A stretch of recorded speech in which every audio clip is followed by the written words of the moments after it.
kabarnya Ibu sekarang? Alhamdulillah baik. Oh, baik. Saya di sini akan melakukan edukasi terkait keluarga berencana yang bertujuan untuk memahami apa itu kontrasepsi, mengetahui berbagai macam metode kontrasepsi serta efek samping yang mungkin muncul sehingga nantinya dapat memilih metode kontrasepsi yang paling sesuai dengan kondisi dan kebutuhan keluarga. Tapi sebelum itu saya akan membagikan slide-nya terlebih dahulu Ibu. Makasih.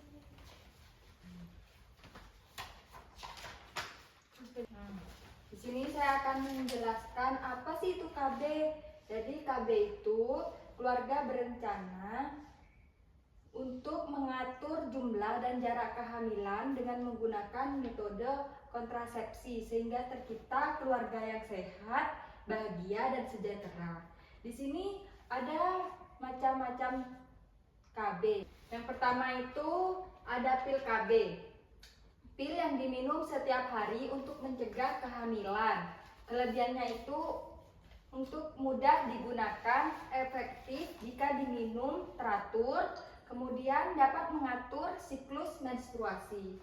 Dan juga di sini juga ada kekurangan dari pil KB harus diminum setiap hari. Yang kedua itu dapat menyebabkan mual atau pusing pada sebagian wanita. Yang kedua itu ada suntik KB, di mana suntik KB ini untuk kontrasepsi yang disuntikkan setiap 1 bulan atau 3 bulan. Nah, kelebihannya itu sangat praktis, Bu. Jadi juga tidak perlu minum obat setiap hari, efektif mencegah kehamilan. Di sini juga ada kekurangan dari suntik KB. Menstruasi tidak teratur, berat badan dapat meningkat. Lalu yang ketiga itu ada implan atau bisa disebut juga dengan susu KB. Dan di sini ini implan itu batang kecil yang dipasang di bawah kulit lengan atas. Nah, jadi di sini ada kelebihannya. Kelebihannya itu sangat efektif dan jangka panjang, tidak mengganggu ASI ibu.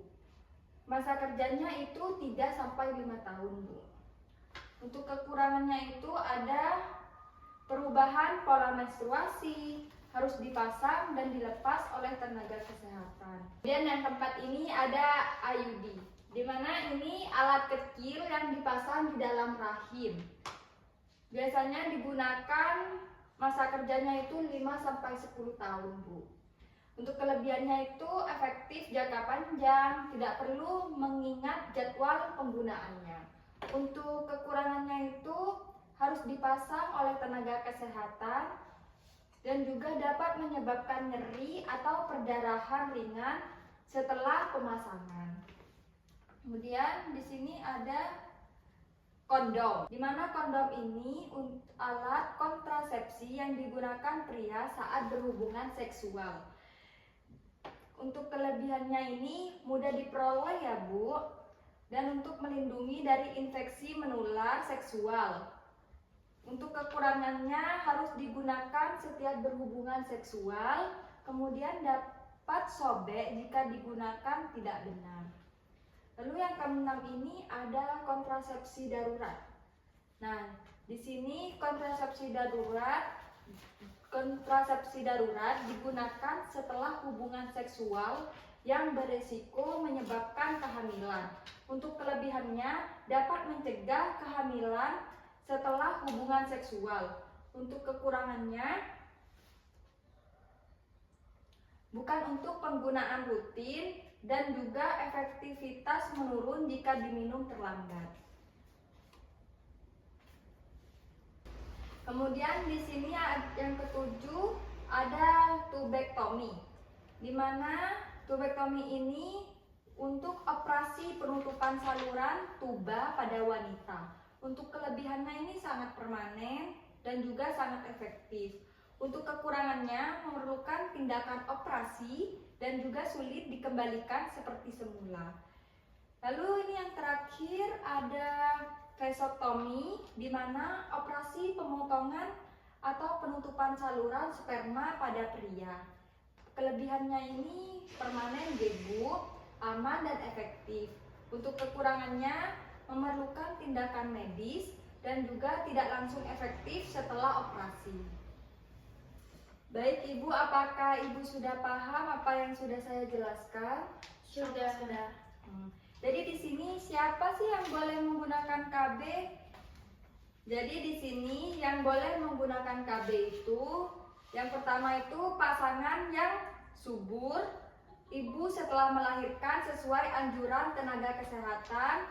Lalu yang terakhir itu pasangan yang ingin menunda atau membatasi kehamilannya. Baik Ibu, kira-kira Ibu bakal menggunakan KB yang seperti apa Bu? Sepertinya kondom aja ya. Pesan saya itu pilih metode KB sesuai dengan kondisi kesehatan dan kebutuhan. Lalu konsultasikan dengan bidan, perawat, dan dokter sebelum memilih KB. Lalu yang ketiga itu gunakan kontrasepsi secara benar dan teratur untuk hamil yang optimal. Baik Ibu, apakah ada yang ditanyakan? Tidak ada. Baik, kalau begitu saya pamit dulu ya Ibu. Terima kasih sudah mau meluangkan waktu buat saya. Saya pamit ya Bu, Assalamualaikum.